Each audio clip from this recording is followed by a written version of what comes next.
ലൈംഗികാരോപണങ്ങൾക്ക് പിന്നാലെ നടനും എംഎൽഎയുമായ മുകേഷ് സ്വന്തം തട്ടകത്തിലും ഒറ്റപ്പെട്ടു. ഇന്ന് ചേർന്ന CPIM കൊല്ലം ജില്ലാ സെക്രട്ടേറിയറ്റിൽ അംഗങ്ങൾ മുകേഷിനെ രൂക്ഷമായി വിമർശിച്ചു.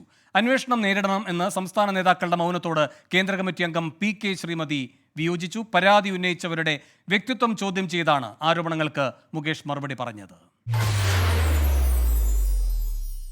മുകേഷിന്റെ കാര്യത്തിൽ സംസ്ഥാന നേതാക്കളുടെ മൗനം തുടരുന്നതിനിടെയാണ് CPIM കൊല്ലം ജില്ലാ സെക്രട്ടേറിയറ്റിൽ മുകേഷിനെതിരെ രൂക്ഷ വിമർശനമുയർന്നത്.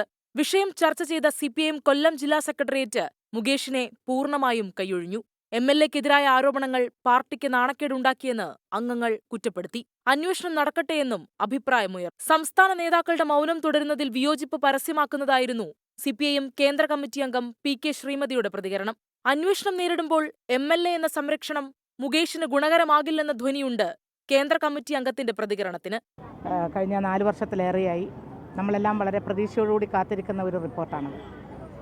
പല കാരണങ്ങൾ കൊണ്ടും ഗവൺമെൻറ്റിന് ആ റിപ്പോർട്ട് ജനസമക്ഷം സമർപ്പിക്കാൻ സാധിക്കാതിരുന്നത്, അതിലൊരു കാര്യം ഞാൻ മനസ്സിലാക്കിയത്, റിപ്പോർട്ട് സമർപ്പിക്കുമ്പോൾ തന്നെ ബഹുമാനപ്പെട്ട മുഖ്യമന്ത്രിയോട് ജസ്റ്റിസ് ഹേമ അപേക്ഷിച്ചത് ഇതിലുള്ള നിങ്ങളിത് പുറത്തിറക്കുമ്പം എല്ലാ കാര്യങ്ങളും ഇതിലേക്ക് കൊടുക്കരുത്.